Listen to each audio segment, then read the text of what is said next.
Mamata Banerjee sole responsible. Mamata ব্যানার্জিকে গ্রেপ্তার করে তৃণমূলকে জঙ্গি সংগঠন হিসেবে ঘোষণা করার দাবি রাজ্যের বিরোধী দলনেতা করছে। মা, মাটি, মানুষ, বোমা, গুলি, বারুদ। মা, মাটি, মানুষ, বোমা, গুলি, বারুদ।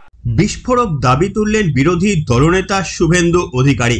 এই রাজ্যের শাসক দল তৃণমূল কংগ্রেসকে অবিলম্বে জঙ্গি সংগঠন দল হিসাবে ঘোষণা করার একদিকে দাবি জানালেন, অন্যদিকে জঙ্গি সংগঠন সিমি জামাতের মতো কার্যকলাপ চালানোর জন্য অবিলম্বে তৃণমূল কংগ্রেসের বিরুদ্ধে ব্যবস্থা গ্রহণ করা উচিত। তারা কোনো রাজনৈতিক দল নয় বলে জানালেন বিরোধী দলনেতা শুভেন্দু অধিকারী।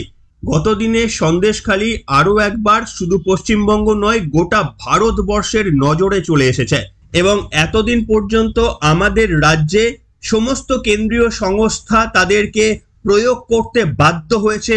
কলকাতা হাইকোর্ট থেকে কেন্দ্রীয় সরকার এতদিন পর্যন্ত ভারতের সবথেকে শক্তিশালী যে সেনাবাহিনীর একটি অংশ এনএসজি, ন্যাশনাল সিকিউরিটি গার্ড, যাদের কথা আপনারা মনে রাখতে পারবেন মুম্বাই হামলা যখন হয়েছিল তখন এই এনএসজি কিন্তু ডিপ্লয় হয়েছিল ওই টেরোরিস্টদের সংহার করার জন্য। সেই এনএসজি আবার পশ্চিমবঙ্গের সন্দেশখালীর মাটিতে ডিপ্লয় করতে হলো। আজকে পশ্চিমবঙ্গের অবস্থা কোন জায়গায় গিয়েছে একটু সাধারণ মানুষ হয়ে কি ভাববেন, নাকি এখনো পর্যন্ত 500 টাকার লক্ষ্মীর ভান্ডারের বিনিময়ে নিজের আগামী প্রজন্মকে এই রকম বিপদের মুখে ফেলে যাবেন? সিদ্ধান্ত একেবারেই আপনাদের। নমস্কার, welcome to simple as ABC. আপনাদের সকলকে স্বাগত জানিয়ে শুরু করছি আজকের বিশেষ খবর। বিরোধী দলনেতা শুভেন্দু অধিকারীর বক্তব্যটা আপনাদের পুরো শোনাবো, যেখানে তিনি দাবি করছেন তৃণমূল কংগ্রেস কোনো রাজনৈতিক দল নয় এবং আপনাদের মনে রয়েছে কয়েকদিন আগেই ভয়ানক 2 জঙ্গি কলকাতায় ধরা পড়েছেন এবং এই রাজ্যে তারা প্রায় 1 মাসের উপর লুকিয়ে থাকলেও আমাদের রাজ্য পুলিশ টেরটি পর্যন্ত পায়নি। অথচ অভিষেক বন্দ্যোপাধ্যায়ের বাড়ির কে ছবি তুলে নিয়ে গেছে সেই ব্যক্তিকে মুম্বাই থেকে 1 দিনের মধ্যে গ্রেপ্তার করতে পারে আমাদের এই পুলিশ। তার মানে যোগ্যতার কিন্তু কোনো অভাব নেই, অভাব হচ্ছে দৃষ্টিভঙ্গির। পুলিশ কেন খুঁজে পেল না? কি মনে হয় পুলিশ এতদিন কেন খুঁজে পেল না? পুলিশ নিজে ইনভলভ এটাতে। পুলিশ সামনে পিছনে গাড়ি দিয়ে তৃণমূলের অস্ত্র, তৃণমূলের টাকা পাচার করে। গতকালই পুরুলিয়া এসপির কাছে 2 কোটি টাকা এসেছে জঙ্গলমহলে খরচ করার জন্য। তৃণমূল কংগ্রেসকে ব্যান ডিক্লেয়ার করে টেররিস্ট অর্গানাইজেশন হিসেবে ঘোষণা করার দাবি করছি। তৃণমূল কংগ্রেস এবং সিমি বা পিএফআই এর সঙ্গে কোনো তফাৎ নেই। আজকে প্রমাণ হয়ে গেছে এই রাজ্য যতুগৃহ, আমডাঙ্গা, এগরার খাদিকুল একাধিক বিস্ফোরণের ঘটনা, যা সবাই ট্রেলার দেখেছিলেন। আজকে সন্দেশখালীতে আরডিএক্স এবং ভয়ঙ্কর অত্যাধুনিক অস্ত্র উদ্ধারের মধ্য দিয়ে জনগণ সিনেমা দেখল। Mamata Banerjee sole responsible.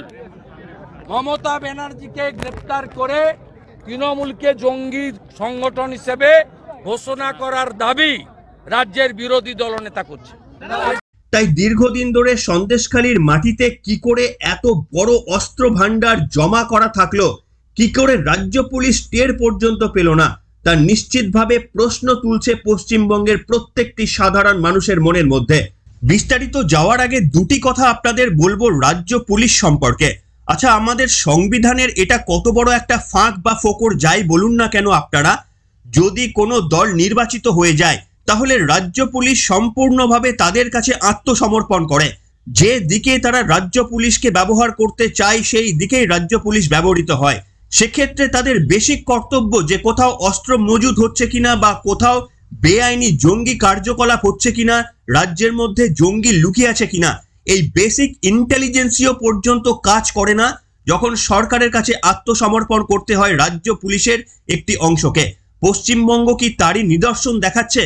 বিরোধী দলনেতা শুভেন্দু অধিকারী বোধহয় এই কারণেই বললেন, পশ্চিমবঙ্গের মানুষ এতদিন পর্যন্ত ইডি, সিবিআই কেন্দ্রীয় তদন্তকারী সংস্থা দেখেছে, গতকাল দেখলো এনএসজি, ন্যাশনাল সিকিউরিটি গার্ড, আর এবার আগামী দিনে সেনাবাহিনী না দেখতে হয়, পশ্চিমবঙ্গকে বাগে আনতে আবার সেনার প্রয়োজন না পড়ে, সেই কথা মনে করিয়ে দিলেন বিরোধী দলনেতা। কি বললেন তিনি শুনুন। তবে সত্যি সত্যি রাজনীতির বাইরে গিয়ে পশ্চিমবঙ্গের পরিস্থিতি যে জায়গায় যাচ্ছে, আগামী দিনে এমন কোনো রিকোয়ারমেন্ট আসলেও কিন্তু অবাক হওয়ার কিছু থাকবে না। আমরা যখন সভা করছি তখন সন্দেশখালিতে এনএসজি কমান্ডোরা অস্ত্র উদ্ধার করছে, তৃণমূল নেতাদের বাড়ি থেকে অস্ত্র উদ্ধার হচ্ছে, আরডিএক্স, বিদেশি অস্ত্র, বিদেশি পিস্তল তৃণমূল নেতার বাড়ি থেকে। এই রাজ্যটাকে, এই ঠগি পিসি এই রাজ্যটাকে একটা যৌতুকগৃহে পরিণত করেছে। আমরা সিবিআই দেখেছি, ইডি দেখেছি, এনআইএ দেখেছি, আজকে এনএসজি দেখলাম। আর বাকি থাকলো কি? বাকি থাকলো আর্মি দেখা।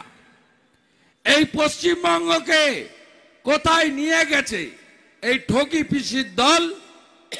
আপনারা দেখেছেন কিভাবে এই রাজ্যে দেশ বিরোধী শক্তি মাথা চাড়া দিয়েছে। আর এই পুলিশগুলোর কি কাজ? এবার আসি রাজ্য সরকারের কথা। আচ্ছা বলুন তো একটু সুস্থ মাথায়, যে যদি কোনো রাজ্যে এই ধরনের কোনো ঘটনা ঘটে এবং কেন্দ্রীয় সরকারের বাহিনী বা দেশের বাহিনী গিয়ে সেই অস্ত্র জোগাড় করে, তাহলে রাজ্য সরকারেরও তো তাতে সহমত পোষণ করা উচিত যে রাজ্যকে একটি বিপদের হাত থেকে বাঁচিয়েছে কেন্দ্র। কেউ তো শত্রু না। তৃণমূল কংগ্রেস মনে করলেও তো আমাদের দেশ তো পশ্চিমবঙ্গের সঙ্গে আর শত্রুতা করে না। কিন্তু দেখুন এই কাণ্ড ঘটে যাওয়ার পরে পরেই আমাদের রাজ্য সরকারের তরফ থেকে কি বলা হচ্ছে।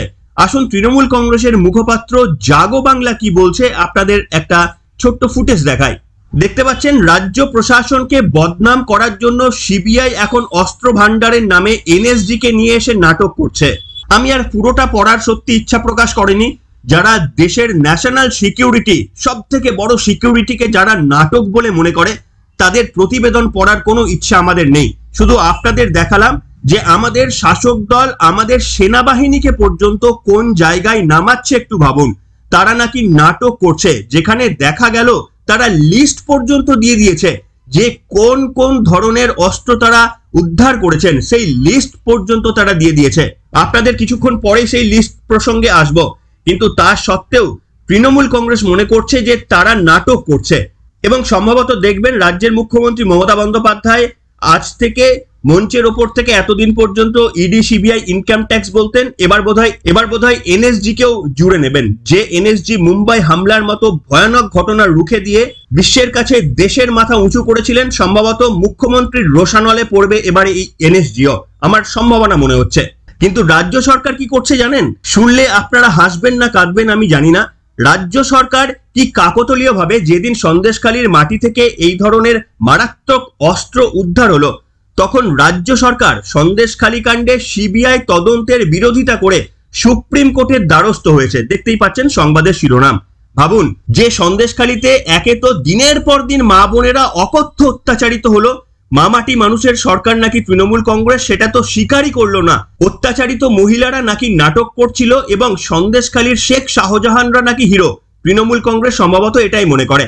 তাই সন্দেশখালীর বেতাজ বাদশাকে খুঁজে পেতে রাজ্য পুলিশের 52 দিন সময় লাগে, তাও আবার বারবার হাইকোর্টের ধাঁধানি খাওয়ার পর।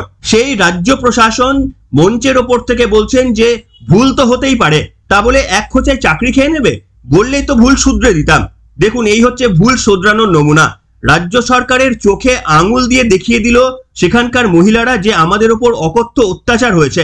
শেখ শাহজাহান, শিবু হাজরাদের অ্যারেস্ট করতে বাধ্য হলো কলকাতা হাইকোর্টের নির্দেশে, এবং সেই শেখ শাহজাহানের চোখে জল।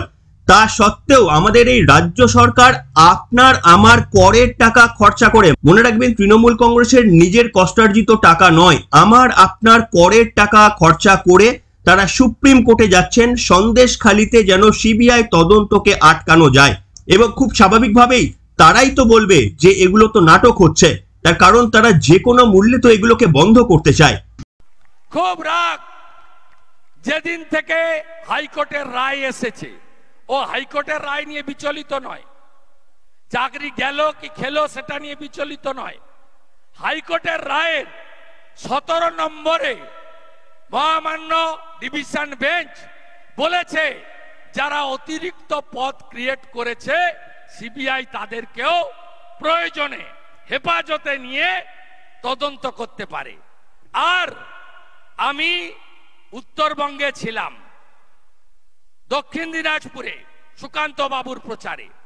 আমি সাথে সাথে 2022 5ই মে ক্যাবিনেটের নোট প্রকাশ করে দিয়েছি। আমাকে একজন দিয়েছিলেন ক্যাবিনেটের নোট, প্রকাশ করে প্রমাণ করে দিয়েছি অতিরিক্ত পোস্ট তৈরি করার যে মিটিং হয়েছিল তাতে সভাপতিত্ব করেছেন মমতা ব্যানার্জি। এবং মমতা ব্যানার্জি জানেন যে তিনি এবং তার ক্যাবিনেট জেলে যাবেন,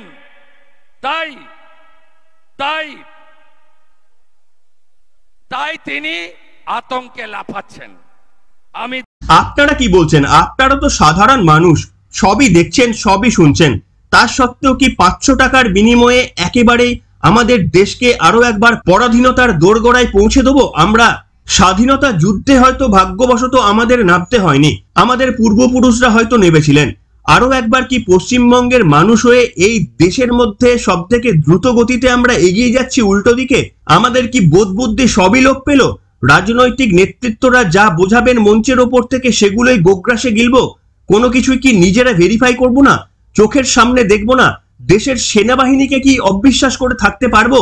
তাহলে তো এই ভারতবর্ষ আমাদের জন্য নয়। যদি ভারতবর্ষের সেনাবাহিনীকে আমরা শ্রদ্ধা করতে না পারি তাহলে আর কিসের ভারত প্রেম?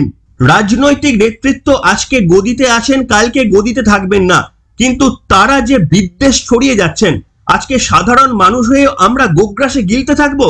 এতদিন পর্যন্ত বিজেপির বিরুদ্ধে তোপ দাগছেন, কংগ্রেস সিপিএম এর বিরুদ্ধে তোপ দাগতেন, নিশ্চিতভাবে সেটা রাজনৈতিকভাবে করা যায়। তা বলে কেন্দ্রীয় তদন্তকারী সংস্থা কলকাতা হাইকোর্টের ওপর যেভাবে বেনজির আঘাত করছেন এবং সেনাবাহিনীর ওপর যেভাবে আক্রমণ করছেন, এই সবগুলোই মেনে নিচ্ছেন? আপনাদের শোনাতে চাইবো যে কি কি অস্ত্র উদ্ধার হয়েছে।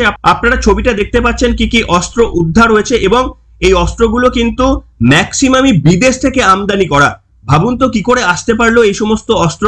শুভেন্দু অধিকারী সেই অস্ত্রের লিস্টটা পড়ে শোনালেন, আমি পড়ছি না, শুভেন্দু অধিকারীর মুখ থেকে শুনুন। আজকে তৃণমূলকে আমি চোরের সাথে কেন টেরারিস্ট মেকিং অর্গানাইজেশন কোম্পানি বলেছি? আপনাদের কাছে সন্দেশখালী থেকে উদ্ধার হওয়া অস্ত্রগুলোর তালিকা পড়ছি। 1 ফরেন মেড পিস্তল, 1 কান্ট্রি মেড পিস্তল, 9mm বুলেট 120টা, .45 ক্যালিবার কার্ট্রিজ 50টা। কত রকমের গুলি তৃণমূলের, কত সুন্দর! মা, মাটি, মানুষ, বোমা, গুলি, বারুদ। মা, মাটি, মানুষ, বোমা, গুলি, বারুদ। 9mm ক্যালিবার 120টা, 380 কার্ট্রিজ 50টা, .32 কার্ট্রিজ 8 নম্বর। আরো কি পাবে আমি জানি না। ছবিটা দেখুন। এই সন্ত্রাসবাদী দলকে ভোট দেওয়ার ইচ্ছা আছে কারো? উৎখাত করতে হবে তো। সব শেষে বলবো, আর যাই করুন, দেশের সিকিউরিটির সঙ্গে বা দেশের বিরুদ্ধে দয়া করে কোনো কথা বলবেন না। রাজনৈতিকভাবে রাজনৈতিক নেতৃত্বরা যেদিকে ক্রমশ ইঙ্গিত করছেন, আমাদের এই দেশের প্রত্যেকটি প্রতিষ্ঠানের বিরুদ্ধে যেভাবে আঙুল তুলিয়ে কথা বলছেন, সত্যি সত্যি ভয় লাগে মাঝে মাঝে যে এনারা কি দেশের কোনো অংশকে শ্রদ্ধা করেন, নাকি পুরো দেশটাকে মনে করেন পচে গিয়েছে, জানি না। তাই সাধারণ মানুষ হয়ে আপনাদের সামনে বলবো, আপনি বিজেপি ভুলে যান, আপনি সিপিএম, তৃণমূল সব ভুলে যান। দেশের সঙ্গে দয়া করে বা দেশের সিকিউরিটিতে যারা রয়েছেন তাদের জন্য কোনো রকমের অপমান সূচক অন্তত কথা বলবেন না। যাদের জন্য বাড়িতে নিশ্চিন্তে আজকে ঘুমাতে পারছেন, এই তীব্র গরমে এসিটা চালিয়ে অন করে শুচ্ছেন, একটু মনে রাখবেন, যাদের জন্য এই সুযোগটা পাচ্ছেন তাদেরকে দয়া করে রাজনৈতিক নেতার মতো গালিগালাজ করবেন না, এইটুকুই অনুরোধ আর কি। বাকি যা কিছু করছেন করুন। রাজনৈতিক নেতারা পথ দেখাচ্ছেন, কলকাতা হাইকোর্টকে গালিগালাজ দিচ্ছেন, বিচারপতিদের গালিগালাজ দিচ্ছেন, আপনারাও করুন। যদি আপনারা মনে করেন যে আপনাদের রাজনৈতিক নেতৃত্বই আপনাদের গুরু, তাহলে সেইভাবেই আপনাদের জীবন চালান।